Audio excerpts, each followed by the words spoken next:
বহুদিনৰ মূৰত খাবলৈ মন গ'ল জলপান, কিন্তু ঘৰতে আছিলে মানে ভীমকলবোৰ মানে তেনেকৈ আকৌ ডাইৰেক্ট খাব নোৱাৰি যে, সেইবাবে মানে চকলিয়াই খালোঁ। মই মানে এনেকৈ চকলিয়াই গৰম গাখীৰ দি খাই ভাল পাওঁ দেই।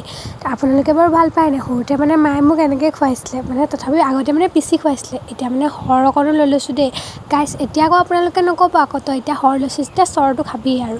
তাৰপিছতে এয়া লৈ হোৱাৰ পিছতে আহিলে আইচক্ৰীমলৈ, ধুনীয়াকৈ মানে এতিয়া ল'লোঁ আইচক্ৰীম, মানে বৰফ দুটা ল'লোঁ, এয়া দেখিছে নহয়।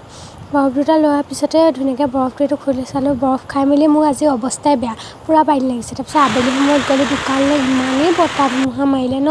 তাৰপিছতে আহিলোঁ জুইকুৰা জ্বলাই ধুনীয়াকৈ মেগীকণ বনাই দিলোঁ, মানে এনেকৈ পানী দি মানে চিম্পুলকৈ বনাইছোঁ। তাৰপিছত মানে এতিয়া চাহো বনাই দিছোঁ, মোৰ কাৰণে মানে চাহ মেইন, মই মানে চাহ খাই খুব ভাল পাওঁ। তাৰপিছত এতিয়া চাহকণ বাকি লৈ হোৱাৰ পিছতে মা, দেউতা, মই আমি তিনিওটালৈকে ধুনীয়াকৈ চাহকণ বাকি ল'লোঁ।